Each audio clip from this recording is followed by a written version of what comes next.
שלום חברים, היום קניתי צ'יטוס גדול בטעם צ'דר. חיפשתי אותו שבועיים ומצאתי עכשיו. ועכשיו אני אפתח אותו ואיתם וגם אגיד לכם אם הוא שונה מהצ'יטוס הרגיל. כן, הוא קצת שונה מהצ'יטוס הרגיל. הנה פתחתי. כי הסתכלו, יש פה צ'יטוס קטן כזה, קטן. ויש אותו מלא, הסתכלו כמה.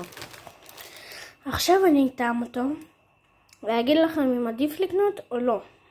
יאללה, אני טועם. כן, זה טעים. כן, קצת זה שונה מהרגיל. טעים, כן. עכשיו אני אראה לכם מה יש מתחת או למעלה. תסתכלו. זה עשוי מתירס, מיובש. הנה, תראו.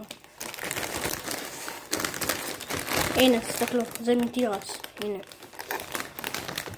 הוא עלה לי 16 שקל.